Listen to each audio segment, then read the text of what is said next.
It's the Dynamite Post Show, baby! Woo! It is never a dull week. Alright, music, stop! Enough! Okay. Let's get this show going. Hello, everybody. Welcome to, am I missing something here?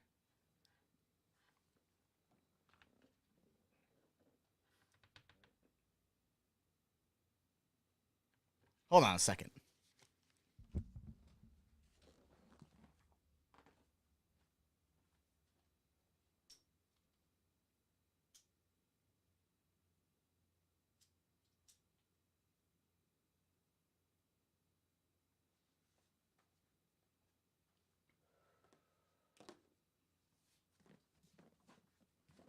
All right, we're back. All right, what's happening, people? Episode 20, baby. I love even numbers. 2-0. Love it. Smells like Cologne Network. Smells like Wrasslin show. Happy to see you all here. Crazy week. Couple of things we're going to touch on. One thing, there's a lot of stuff that we could talk about. We could talk about the stuff that came out in the Wall Street Journal today, which we should definitely talk about, regarding Vincent Kennedy McMahon.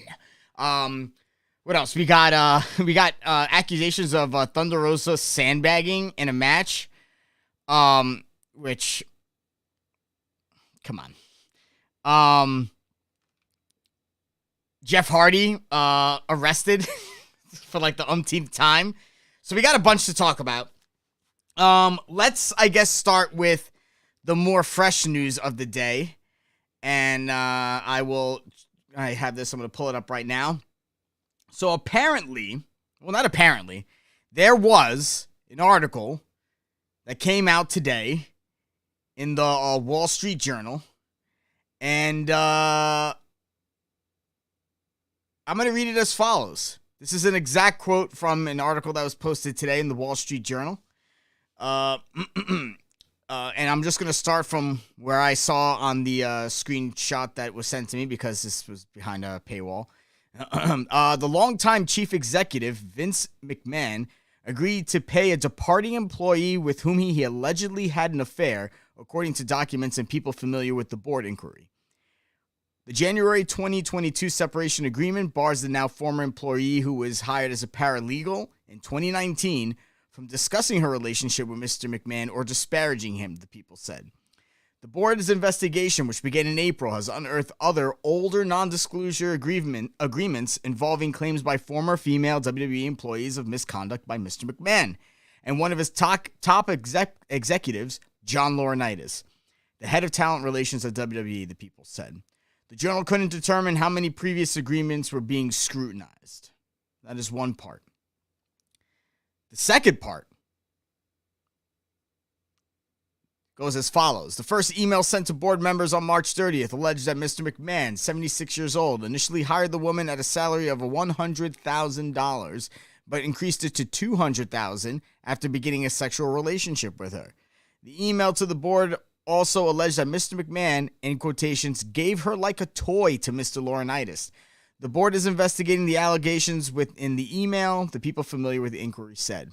In quotations, my friend was so scared she quit after Vince McMahon and lawyer Jerry paid her millions of dollars to shut up, end quote. The initial email to the board said, referring to Mr. McMahon's longtime lawyer, Mr. McDevitt, who negotiated the deal, according to people familiar with the board inquiry. So, yeah, man, Vince has got into some shit. We got it straight up, and you know what?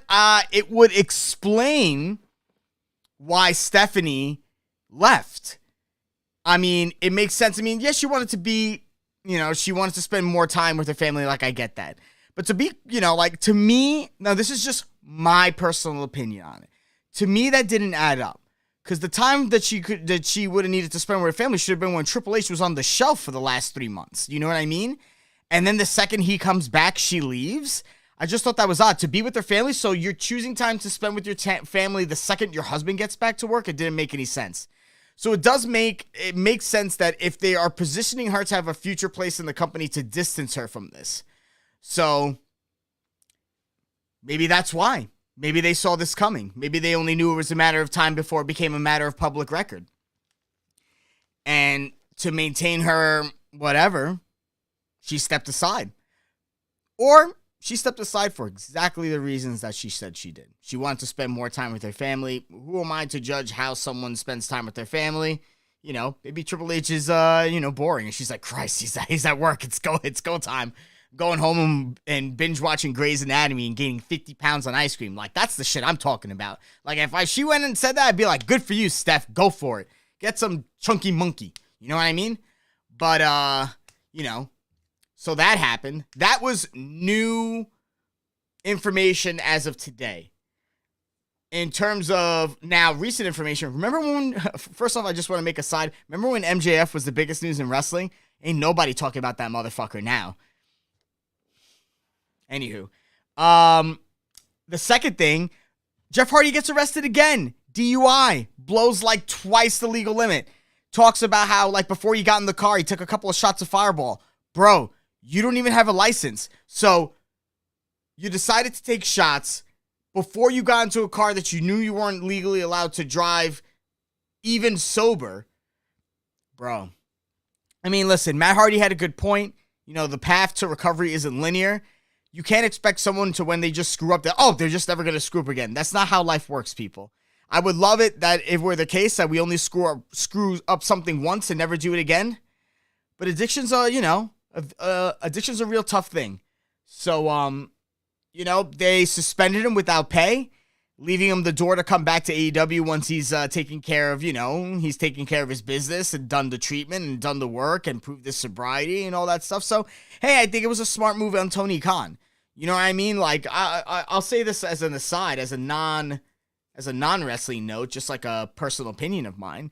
Like, the road to recovery, like, the point of the road to recovery is to regain your life. And a lot of times what's happening is that you screw up once, and even if you do the work, like, it's like people just like, no, you can't have your life back. Like, who are you to say someone can't reclaim their life and find a new path and be a better person? You know what I mean? I'm pretty sure everyone out there could come up with one exception to the rule. But, like, how many exceptions are we going to make, people? So I thought it was a smart and very intelligent move, and a move that I respected by Tony Khan, to give Jeff the opportunity to come back. He didn't be like, hey, listen, fuck off, like, we're just kicking you out and that's basically it. Like, you got to have something to work for. You know what I mean? And maybe this is, maybe this is the carrot and not the, this is the eyes on the prize that Jeff could have on his road to recovery. Just be like, hey, listen, like, I really got to, I have a 6-second chance for a guy who literally was just like, get your stuff together, and I'm literally giving you a path to go back and reclaim what you lost, And I think that's a very powerful story, that this guy, after failing and failing and failing again, could eventually, hopefully end his career on a positive note, on a positive, sober note. And I think that that's a great example for those who are dealing with the same addictions that he has, to see like, hey, listen, this guy failed once, twice, 3 times, but you know what? People allowed him a second chance to better himself. Now, having said that, getting behind the wheel of a car and being drunk, like, he could have very much killed somebody. A lot of people die from drunk drivers every year. Like, if he can't be trusted to make these decisions, then, I don't know. Then let the law take its course. And, hey, listen, if he has to do time, hey, listen, like, a couple of times as a freaking offender, like, I think that's a felony. So if he does do time, that's federal time. Like, no matter what Tony puts down on paper, the law might just have other plans for Jeff Hardy, man. So I don't know. It's a lot of, the law isn't as forgiving. But I just thought that the move that was done by Tony was pretty classy, and I thought it was a smart move. And let's see where that goes. The other thing I'm going to talk about, I'm going to really gloss over lightly because it's really I don't necessarily believe it, and the only real proof that people have are literal out of context shots of Dynamite. But apparently, Thunder Rosa was fuck it. It's not even worth talking about. Somebody who I don't even know posted that it went like wildfire, and Marina Shafir and Britt Baker tweet and liked it. And if they didn't like it, it would have never gotten that traction. And hey, look, they're two heels. So who's to tell me that they're just not liking shit online just to be assholes about it?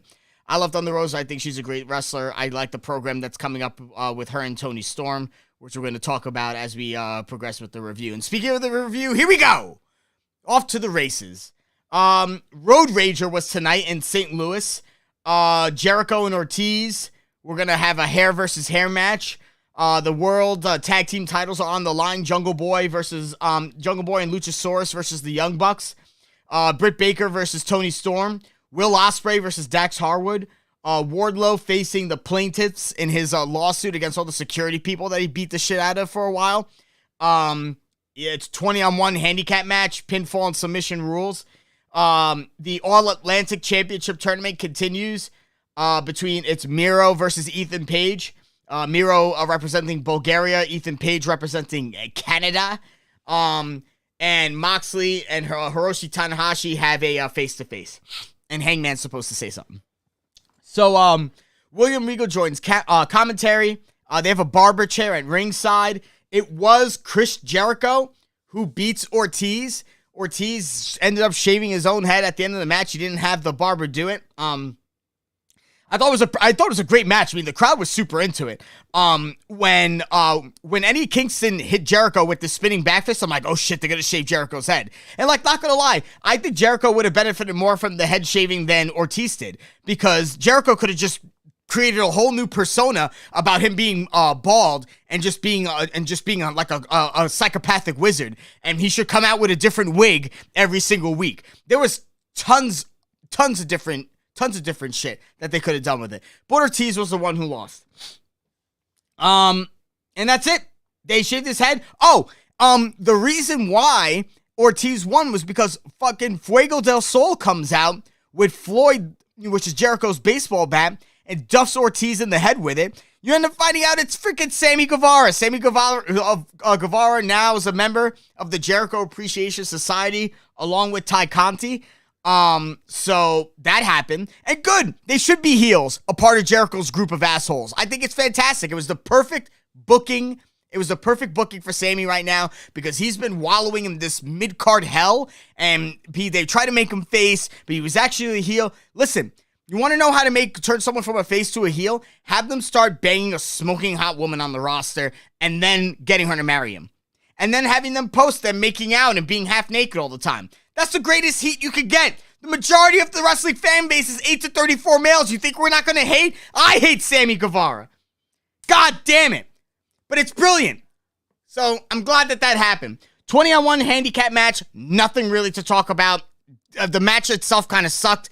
At the end, Wardlow comes out. It looks like he's about to cut a promo. But, no, actually, he was going to destroy Mark Sterling in the ring.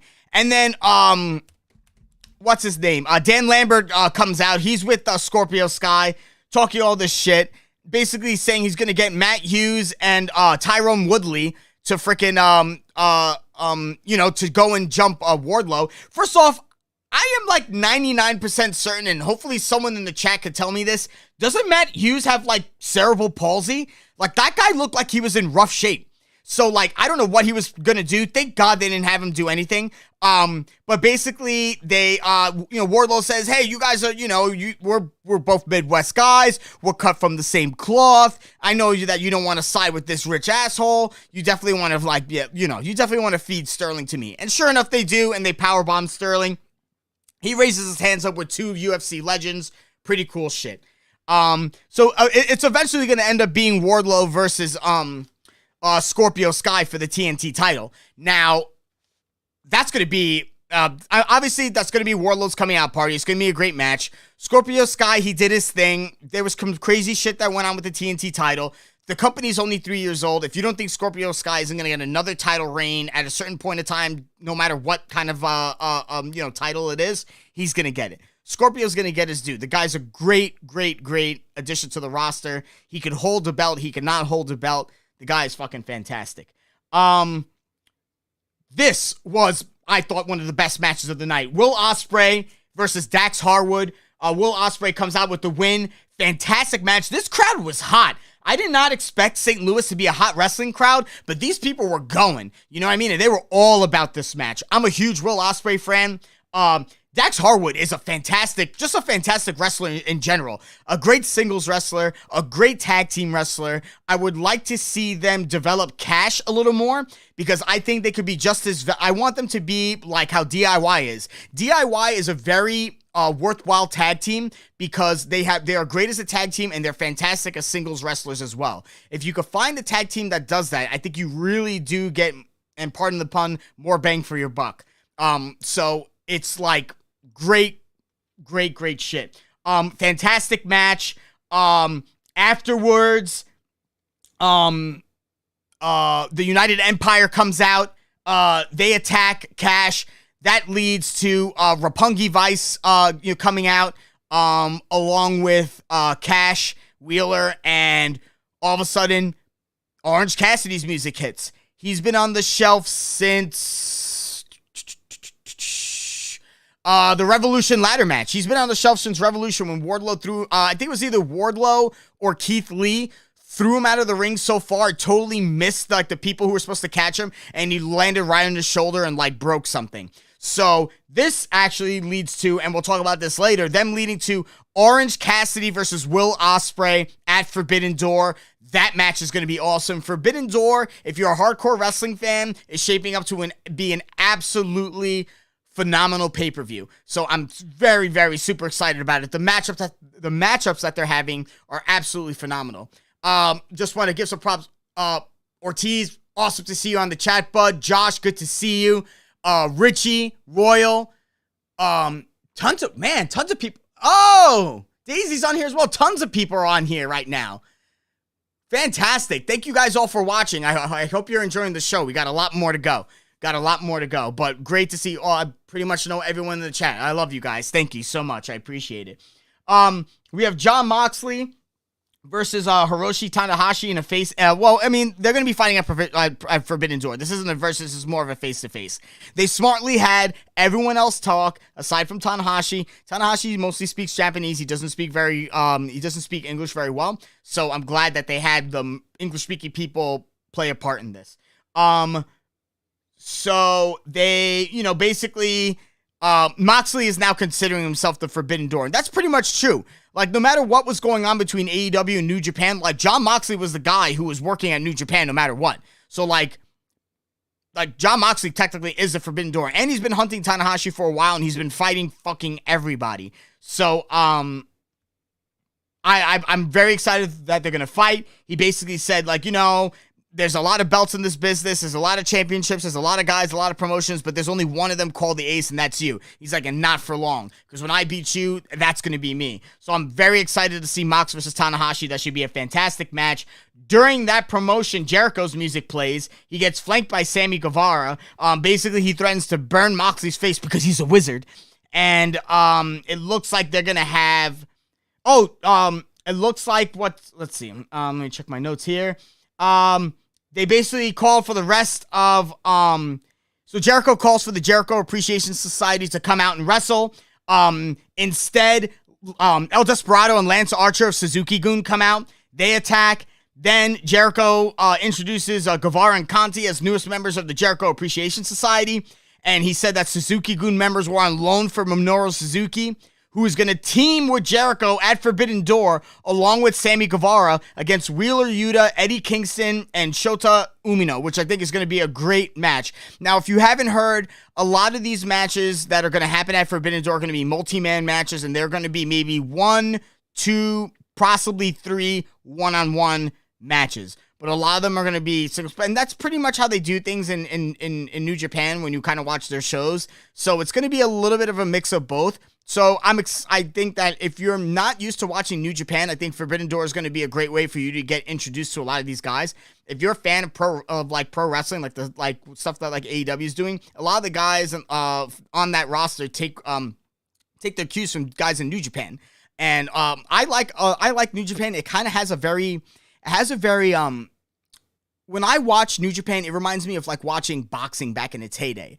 It's kind of like a lost art. Like, that's just pro wrestling over there. A lot of those matches are just all technical wrestling matches. I mean, sure, they throw in the wrestling shit, every now and again, in the razzle dazzle and the hokey storylines and shit like that, and run-ins and everything. But like, New Japan is like really, really like, if I mean, like, talk to anyone who's an AEW fan. I'm pretty sure that they could give you a couple of matches off the top of their head that are great from New Japan. I mean, really, like, you could watch any of the G1s from like 2016 on, the ones that had Omega in it, when he was really like making a name for himself. So, it should be pretty interesting. No, I do not. I think Forbidden Door is only going to be like a 3-hour show. It's not going to be that big of a deal. But anywho, yeah, it's going to be definitely a good show. So, they do a video package. Darby Allin's pissed at Red Dragon because they Pillmanized Sting. Darby said that he was going to break Bobby Fish's leg. They're going to fight on Rampage. So Darby fought one of the members of Red Dragon and lost, which was Kyle O'Reilly. I'm assuming he's going to lose again to Bobby Fish. That will eventually set up a tag match of Red Dragon versus Darby and Sting, because I'm sure like Sting will come back or whatever. So we'll see what happens then. Toni Storm was asked about facing Britt Baker tonight. She said that she wants the women's title, and she's going to beat Britt to prove it. So that's what's going to happen. All Atlantic Championship qualifier match. Miro defeats Ethan Page. Great match. I mean, two great workers. I love Miro. I love Ethan Page. Miro was the one who won. Everyone knew that was coming, because it looks like the four-way that's going to happen is going to be, here's my guess, because they've only done 2 matches. The first qualifier in there was Pac. We know that from last week, so Pac's in it. The next one now is Miro, because he's in it. The other match that's left is Penta Obscuro versus Malachi Black, and then a match between 2 guys in New Japan. One of them is Tomohiro Ishii. So, I mean, like, you're not going to not have a match with, like, Miro and Ishii. Like, that's going to be fucking incredible. So, I'm assuming that's what the 4-way is going to be. I assume Malachi Black is going to beat Penta Obscuro to get in, and I think it's going to be Malachi, Pac, Miro, and Ishii in the Fatal 4-way for the All Atlantic title. And I'm going to assume that Miro is going to take that thing, because I love Miro with gold. He has to go and please God, so it has to happen. Dante Martin and Matt Sydal, a video package aired. Pretty much, like, Dante's like he's going to fight Jon Moxley on Rampage, and he's going to beat him. That's not going to happen. Toni Storm defeats Britt Baker. Solid match. Toni had to win. Britt, I also like the fact that she's not. I also like the fact that both Cole and Britt stopped coming out with those Owen Hart belts. They're not real titles. They should have got a trophy. I hope the next time that they do this tournament, it's an actual trophy that people could just hold, and not a belt. I don't think a belt's a good look. Champions should have belts. They weren't champions. They won a tournament. Then Thunder Rosa comes out and poses with the championship. So it looks like they're eventually going to set up Toni Storm versus Thunder Rosa. Now, I do hope that it's something that comes later down the line, because I think Toni should have the title. I think Toni should beat Thunder Rosa. And I just think it's too soon for Thunder to lose the belt. I feel like she has a couple of more title defenses in her, as long as they could build them properly. And if they could build those defenses properly, I think she has a solid title reign under her belt, that she could end it with pride and give it over to Toni, and then Toni could take over. Then Toni should have a slightly longer reign than Thunder, because, Toni's younger. She's turning, 25, 26? Like, she's super young. So, like, you definitely want to throw some weight around your younger talent, because they're going to be the ones that are going to be around for a while. Set her up as a champion right now at 25. Do it. Or maybe I got that age wrong, because I think Jungle Boy is like turning 25, which is crazy. Hangman Page cuts a promo. He says last week he challenged Okada for the IWGP World Heavyweight Championship. Jay White actually won the title at Dominion, so he's the current IWGP Heavyweight Champion of the world, beating Kazuchika Okada. And apparently, according to Adam Cole, Okada is not going to be at Forbidden Door. That's very interesting. I mean, I really want to see Okada in a match with someone in AEW. I'm kind of shocked that that's not going to happen. I'm hoping that maybe we get some sort of turnabout and like something goes down with Okada. But as of right now, it doesn't look like he's part of the card at all. Adam Cole comes out. He congratulates Jay White on the title victory. He thought he should be the one to challenge at Forbidden Door. It should be Bullet Club and Undisputed Elite. And he introduces Jay White. You think Jay White's going to come down the ramp. Instead, he goes and sneak attacks Hangman, hits him with the Blade Runner. Basically, White cuts a promo saying he's the catalyst of pro wrestling. He's the IWGP World Heavyweight Championship. He said Hangman couldn't beat Punk. Hangman can't beat Jay White. Because Jay White's 2-0 against Hangman Page. And he said he's not going to defend the title against Page, and he's not going to defend the title against Cole either. So Cole and Madam Cole was very shocked. So I am very curious as to what's going to go on with the IWGP title and Jay White and Hangman and Adam Cole as this goes forward. Is this going to end up being a triple threat? How are they going to end up booking it? Very curious. So the Road Rager lineup for the 17th is as follows. Darby Allin versus Bobby Fish. Jon Moxley versus Dante Martin. They actually had, I might have missed this. They had a promo also of Willow Nightingale challenging Jade Cargill for the TBS title.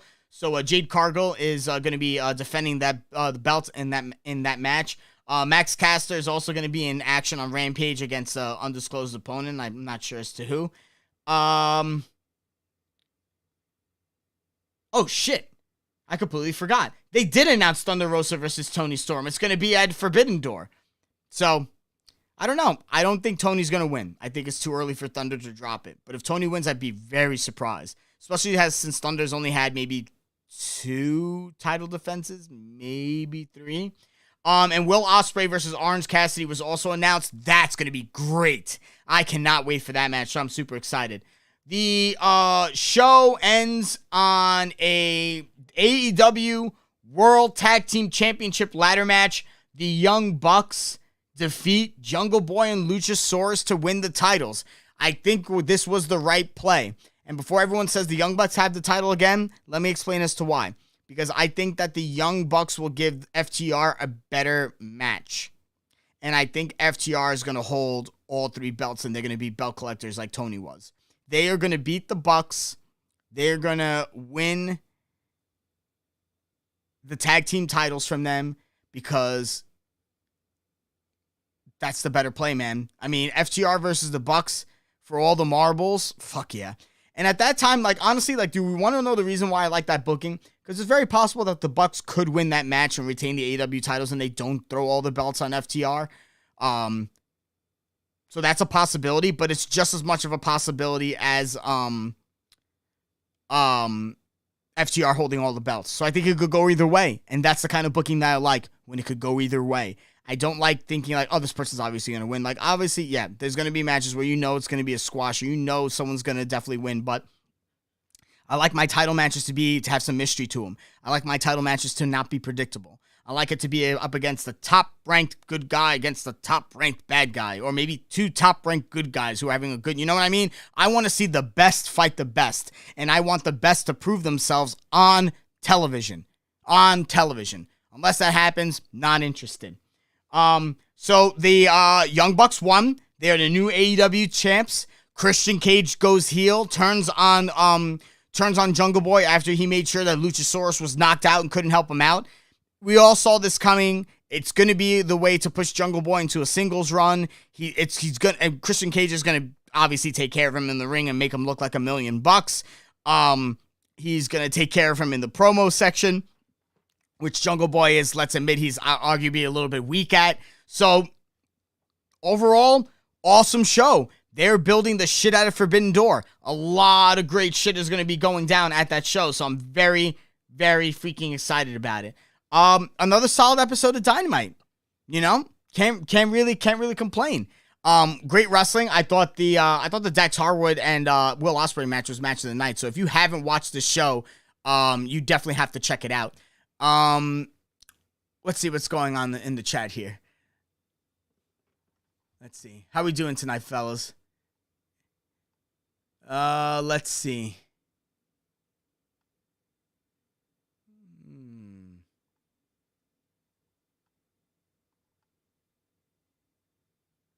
This is some good shit. Yeah, the card's looking crazy, Royal. Should be a great card. Doom, the second half of what segment? What segment were we talking about? The Tanahashi segment? When it started going to Jericho? It's a possibility. Listen, like, Jungle Boy and Luchasaurus, like, I think them losing the titles was a good move. Like, there was nothing really, like, again, there was nothing going on with their title reign. They just had the belts. And all you were doing was just waiting to see who was going to take it off of them because, like, none of the matches they had were really exciting. I mean, like, some of them were, like, pretty good, but, like, I didn't care about the storyline in the matches, per se. Like, there was nothing about it that really, like, drew me. Linda McMahon is all elite. You guys are funny.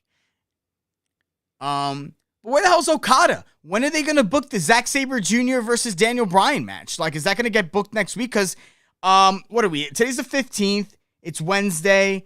So we're 2 Sundays away from Forbidden Door because it's the 26th. So they have two more episodes of Rampage and one more episode of Dynamite to build that show. And that's pretty much it. So, I don't know.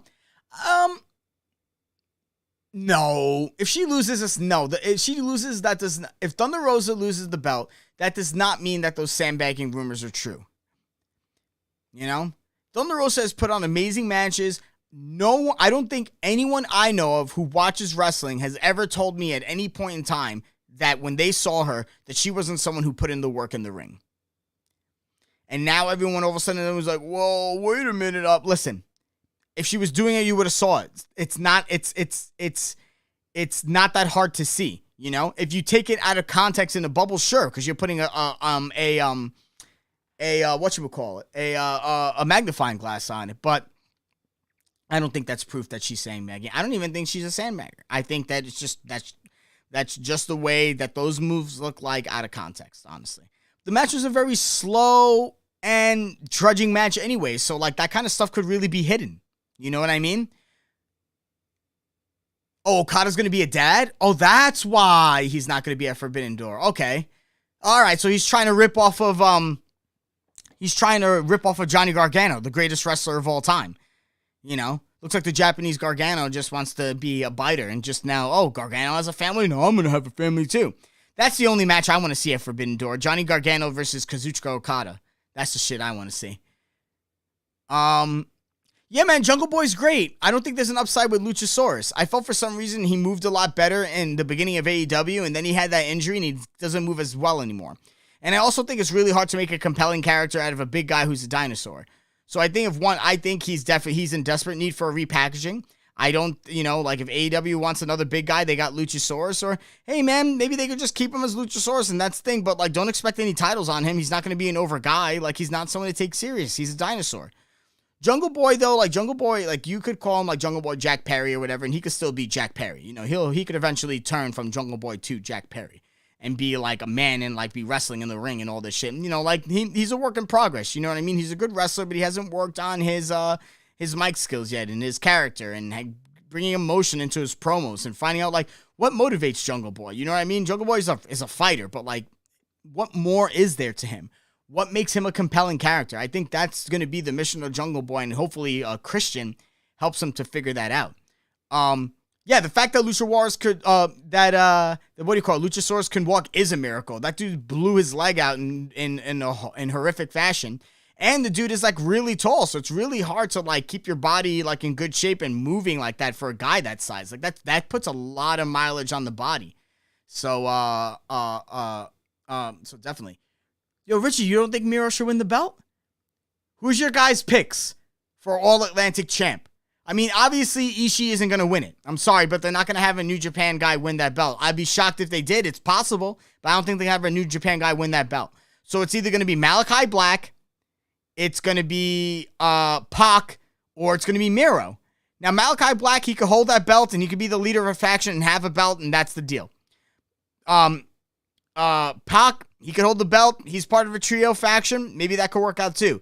But it's a singles belt. You go to a guy who's a singles wrestler, especially since we know the trios belts are around the corner. So they're not going to put a singles title on two guys who are in a trios faction when we all know that there's most likely going to be a trios tournament this summer. As soon as this all elite, this all Atlantic tournament ends, it's trios time, baby. It's the thing a lot of us have been waiting for. And I think, and I hope, I hope that the trios tournament ends at Grand Slam or it ends at All Out. But that's going to be one hell of a tournament, and that's going to be one hell of a championship match. So I'm super excited to see that. Who has a spinal cord injury?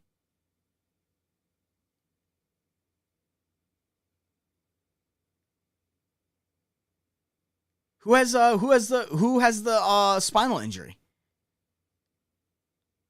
But who, Josh? You want Devlin? I think he's canceled. I don't think he's ever coming back.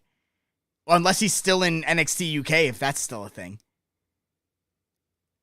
I mean, who knows? Like, this is the thing. There's so much crazy shit going on news-wise. When MJF comes back, it's going to be a real shock because no one's talking about him anymore. There has been a ton of major shit that has gone on since MJF walked. CM Punk got injured. We're getting an interim belt. All the stuff going on with New Japan. Jeff Hardy, the stuff going on with Vince, the stuff going on with Thunder Rosa. Like, there's a shit ton of news that's been happening. And, like, Luchasaurus was known as Judas Devlin in NXT. That's hysterical. Hey, guys, by the way, at a certain point in this podcast, we actually hit double digits. We actually hit 10 viewers. So, thank you to all. I mean, we're at 6 right now, but, like, that's pretty cool. Double digits, baby. We're moving up. Woo! What you call it? So, I don't know. I'm very curious. Very curious as to what the summer is going to bring. But yeah, no one's talking about MJF, man. When he comes and he makes his surprise return, and I could only assume if I were to book this, based on the time that we know that Punk is going to be on the shelf, which should really be like, 3 months maybe. Punk comes, he beats Mox for the belt, becomes the undisputed champ, and gets jumped by MJF immediately after the match. MJF holds up both belts. Or you keep MJF off of TV until, I don't even know, till his contract's about to run out. And then you run another kind of CM Punk-esque storyline. Not to hash ancient history, so maybe that's not a great idea. But I mean, if you, either which way, no one is talking about that motherfucker. So his comeback will be a legitimate surprise. And I think MJF is a smart enough guy with his character that there's no fucking way that's being leaked. No fucking way. And if I were Punk and if I were MJF, I would tell Tony Khan, listen, don't drop these little hints for the fans. Don't drop any of these Easter eggs. It should be a total out of left field thing. No, all of a sudden, bam, MJF shows up. That's how it needs to go down. Who's saying Raid Shadow Legends? Yeah, how do I even get advertisements on this thing? You know what I mean? What do I need? What do I got to do? But anywho, so, I mean, yeah, Doom. In regards to the Vince McMahon situation, listen, he's a relic of a bygone past. You know what I mean? His view of wrestling just isn't great. It's just not fun. You have people that are, they have been brought up on WWE. They live in the WWE world. They accept the world and the world that's presented to them. They don't have any problems with it. And if they don't have any problems with it, they are willing to defend it because they don't see an issue with it. And that's fine. That's totally okay. I have had my issues with it. I don't watch. I watch every so often because I have so many friends who watch WWE. I just like to keep track every now and again so I know what's up. But he's got to go, man. He's had to go for the longest time. Anybody in the Vince McMahon regime in WWE, they got to go. The booking is terrible. The storylines are terrible. The contracts are terrible. Everything is just terrible. Every once in a while, you get like a diamond in the rough, like a Cody and Rollins feud. But like, that's not even worth my time on a Monday night anymore. It's not worth 3 hours of my time to find one segment that's good on a Monday. It's not worth 2 hours of my time on a Friday to find one segment that's good on a Friday. It's not worth 3 to 4, and in certain cases with WrestleMania, 6 fucking hours of my time to see 1 or 2 good matches on a WrestleMania card. Vince has got to go. There will not be any change in the WWE until Vince and anyone that was a yes man crony of his, until they're all gone. All of them. Nick Khan wants to go. He wants to sell to Disney. Disney actually gets a real writer's room with real writers to tell real stories that your already talented roster could tell in the ring. Just give them a story worth telling in the ring. Honestly.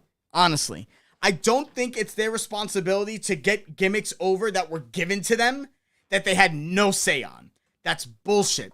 And the fact that they didn't have any say over them and they get a dog shit gimmick by some out-of-touch psychotic son of a bitch old man, I just don't see that as fair at all.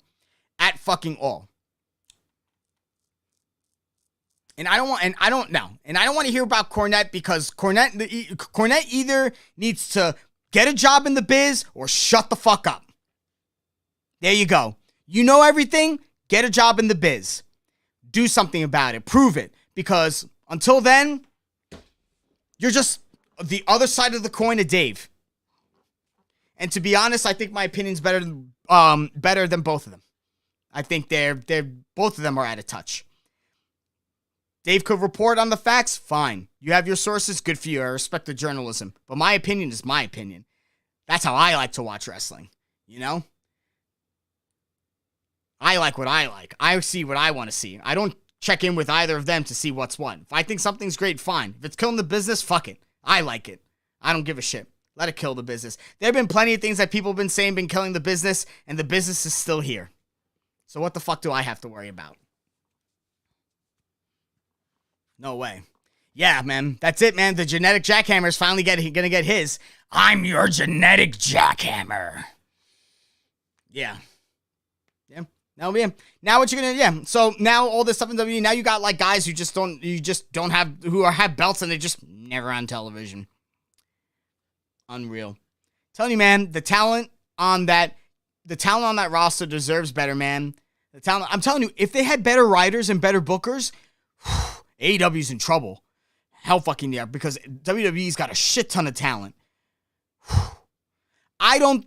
Here's my opinion. I think that if you were to compare peak NXT with AEW as it is right now, I still think peak NXT beats peak AEW every step of the way. Every step of the way. They NXT had the best booking, because every single one of their title matches I was like into. So, I'm again, like I said, like, I think that Tony needs more bookers. I think he needs other people to write with him and write secondary stories. Like, there should be someone like, hey, listen, book me championship contenders. Let me know who the guys are matching. I'll make sure that it doesn't, interfere with any other matches, and we're going to do it. They have so many people on that roster that you could make legitimate builds for anybody, and no one's paths will cross. To be honest, I thought that was the point of Tony signing up all those people, so that he could write compelling stories for each individual person that's going to be showcased on television, and make sure that no paths cross, no storylines intersected with another unless they want it to be. Here's my hope. Alongside a couple of other signings out there, I'd like to hear signings for additional writers and bookers. That Tony signs on someone who has experience with making great, compelling pro wrestling stories. You know what I mean? Like, I want to see that. Or someone who writes very good television. Someone who could write very good television, I think, is very well, and who could be taught to understand the business. Put alongside like a Hollywood writer with a guy like William Regal. that William Regal could be like, this is the rules of the game that you're playing. Now write stories in the sandbox that I'm putting it in. Have him alongside guys like Taz. Have him alongside guys with, with experience like, like Christian and Billy Gunn and Jericho and Eddie Kingston. Guys who know the business, who could help corral these writers into a sandbox that makes them not make anything too outlandish that wouldn't work in the world of professional wrestling, but that would still be a compelling audience. You have to remember, people, the demographic for AEW, that's the same demographic that the majority of the major big cultural shifting television shows go for. Shows like Game of Thrones, shows like Breaking Bad, shows, high-end, the shows that are very well respected. Well, maybe not Game of Thrones, but very popular cultural shifting shows that literally people made as appointment television. You know what I mean? And I don't know where I was going with that. Like you set them up with like someone who could like, how do I say this? Oh yeah, it's the same demographic. So like, what makes you think that you're going to get the same kind of forgiveness from that same demographic when you put out storylines that are just as bad or worse? Let's talk about Game of Thrones, for example. The same people who hated those final couple of episodes of the final season, those are the same people that will like notice things that are not working well in the storyline. They will notice promos that weren't delivered very properly. Like, your wrestlers need to act and your actors need to wrestle. That's why you get the wrestling producers out there to make sure that the wrestling is on point, and you have writers to make sure that the acting is on point and the delivery of the promos is on point. Like, Jungle Boy should be a road trip buddy with Eddie Kingston, and Eddie should teach him how to speak from the heart. Eddie Kingston's character, you know who I think Eddie Kingston's character is? Eddie Kingston's character is a character that thinks wrestling is 100% real. And every single time Eddie Kingston goes out there on the mic or goes out there and he wrestles like it's 100% real, like it's 100% him, and there's nothing fake about it. And that's why Eddie Kingston is a compelling character. That's why Eddie Kingston is someone who I would have wanted to hold the interim belt, because he's a guy who could carry a belt and be a compelling character. Because anybody who he fights, it's personal. It's never just the thing. It was personal with Mox. It was personal with Jericho. It got personal with Miro. It was personal with Jake Hager. It was personal with Cody. It was personal with everybody. That's why he is a very, very successful professional wrestler. So I think that Tony needs to not only consider getting more people who could both act and wrestle, but you also you need writers that could give them the delivery that's solid enough to carry that kind of story. So, I mean, like, listen, those are the problems that Tony still has. But listen, I enjoyed tonight's show. Would I ever want to write? I wouldn't want to write per se. I think that if I ever had a job in the business, I would want to be a booker. I would want to be the guy that doesn't set up the match for this week. I want to be the guy that sets up the match for the next 12 months. I want to be like, we're going to have this guy fight this guy. We're going to have this guy fight this guy, and just do the broad strokes of, what I think is going to be the major catalyst for every sort of feud that I would have. And then I would send that to the writers and be like, structure something under this umbrella. Whatever you guys want to do, whatever to make it compelling, fine, but it needs to get from point A to point B. And as long as your point A and your point B match up with my point A and point B, I don't care what happens in the middle, just do it. So I would probably be a booker. I don't think I would be a writer per se. Because to be quite honest, I feel like the delivery of lines is better when the wrestlers come up with it themselves. You know what I mean? Like, it has to be a partnership between the writer and the character. And these wrestlers have to believe in the characters, and they need to be able to showcase their characters properly. You know what I mean? Like, Jungle Boy is a great wrestler, but as a character, he lacks something that makes him compelling. So, like, he could wrestle, but, like, if I write something for him, like, I can't teach him to deliver that. Like, he needs someone to teach him how to cut a promo, and then, and I think the best promos are the promos that are cut from the heart.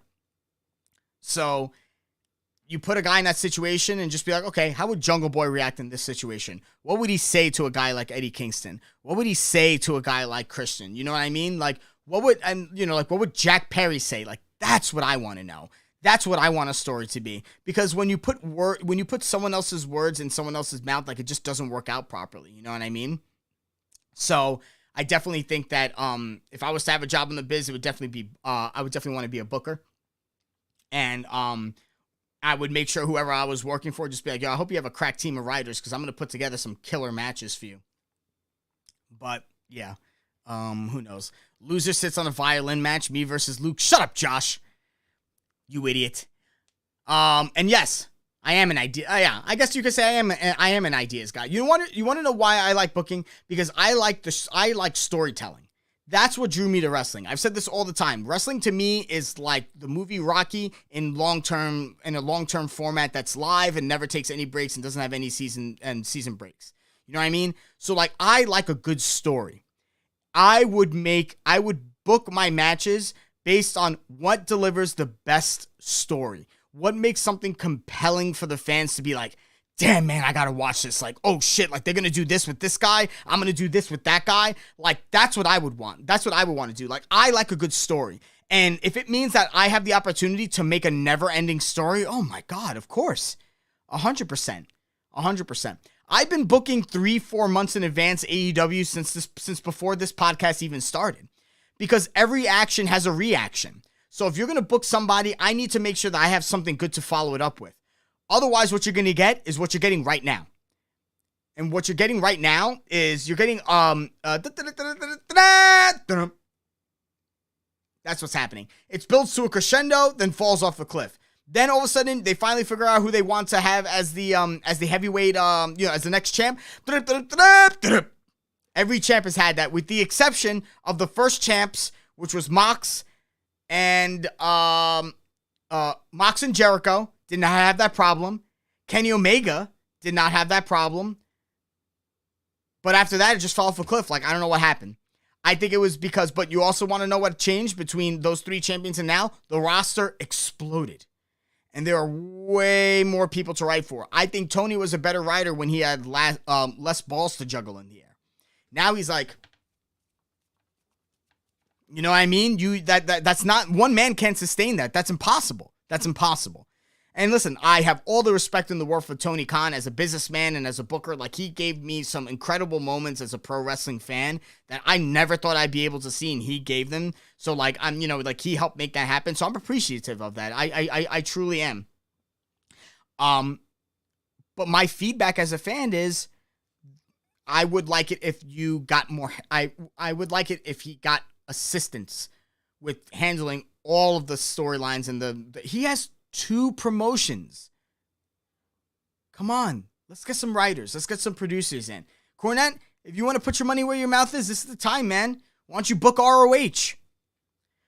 If Cornette booked ROH and Tony Khan booked AEW, the amount of, like, interpromotional rivalries they could have, like, that could just be the Mets and Yankees of wrestling. Constantly. Every once in a while, once a year, just like Forbidden Door, they have an ROH and AEW, whatever, to see who's the best. You know, just like a Survivor Series. You know what I mean? Cornette's guys and Tony Khan's guys. It would be fantastic. It would give a place for the fans of the people who enjoy the booking of Cornette to watch wrestling with a lot of the guys that AEW has. It gives them an opportunity to also co-mingle with AEW so they could have those awesome matches. I think it would be. It takes a load off of Tony, where you have someone else who's solely responsible for the booking and the structuring of those matches. Give it a fucking Cornette, man. If he wants to do it, let him do it, bro. Like, let him do it. Like, otherwise, like either that or take some of the guys that Vince let go in the writers' room, like actual Hollywood writers, and see what they got. You know what I mean? But I think Cornette booking ROH. And that always being some sort of, like, rival, like, we hate AEW, this is ROH, like, Tony Khan might run this place, but this is my show kind of deal. That would be great. And it would give them a reason to have a pay-per-view pitting both brands against each other. I think it makes it for fun, competitive stuff with the fans because everybody wins. It's like a Marvel versus DC thing. WWE shouldn't exist in the pro wrestling vacuum anymore. They are something completely and entirely different. And I know a lot of people only started recognizing that in the SummerSlam that Becky Lynch came back, but I would have been recognizing that a lot earlier. But definitely I think that you should put a guy who is an adversarial booker and have them book your guys. And then do a yearly match between the two. And always make it that the AEW guys always in some sort of promo, the AEW guys should be digging on the ROH guys. In every sort of promo, the ROH guys dig on the AEW guys. And they should build off of that. Because everyone who's smart enough knows that both companies are owned by the same guy. So we all know that it's a work for them to be burying each other. But they're burying each other for the point of seeing who's the best. Who is the best. And then you got guys like, man, did you see that ROH show? No, but did you see that AEW show? Oh, well, I can't wait for this guy to see this guy down the line because he put on a better match than so-and-so. I mean, come on. You could monetize this really is a horrible thing to say, but morally this is bad, but business-wise, I think it's smart business. You could monetize the tribalism that the wrestling community has built over the years. You know what I mean? It would be awesome. It would be awesome. They could have a cross promotion with GCW, and maybe one of the AEW guys loses, and then Cornette ranks on them that they lost to some indie mud show or some bullshit. You know what I mean? I mean, come on. Come on, man. Book that shit. You're the only one who's got, you have the magic touch, you have the Midas touch. You're the guy who knows how to book wrestling. That's important. No one else in the business is doing it better. You could do it better. Do it, man. Put your money where your mouth is. Go for it. Go for it. Khan wants you there, but he doesn't want to work with Tony. Just, Tony, give him ROH. Just say, book it how you want. Tony has enough talent in AEW that he could literally tell Jim Cornette, pick whoever you want from my roster, and I'll take who's left. And AEW would still be a great show. There are plenty of people in AEW that could carry that company going forward.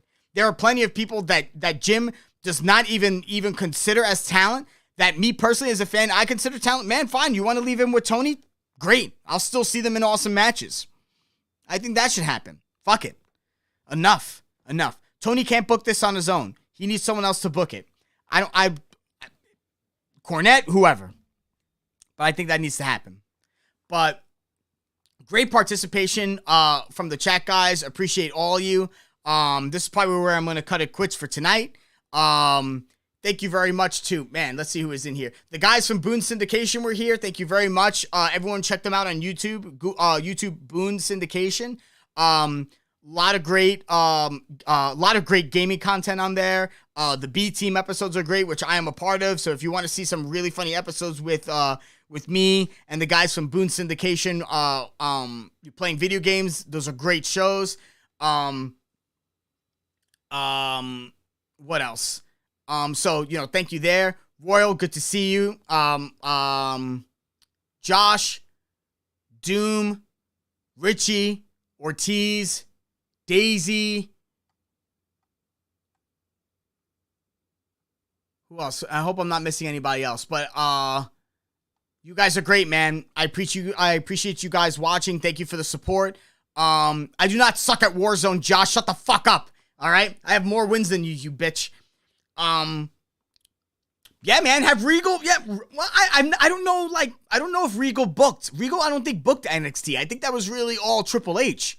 But, oh, man, how great would it be if they got fucking Triple H to run Ring of Honor? I mean, if the whole Vince stuff goes and Triple H and Steph really separate themselves from from WWE and they're not going to be a part of that company anymore or whatever, I'd love to have a mind like Triple H and AEW. NXT was phenomenal. He knew the proper balance between pro wrestling and sports entertainment, I felt. Or whoever else was a part of that team that was building that brand. That would be, that would be fantastic. But all right, I'm gonna sign off for tonight. Thank you guys so very much for tuning in. I will be back next week, 10 p.m.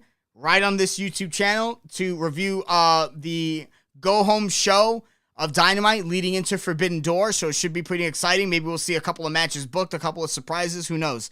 But thank you again for your participation in the chat and everything. I appreciate you guys, and I hope to see you guys soon. You guys take care.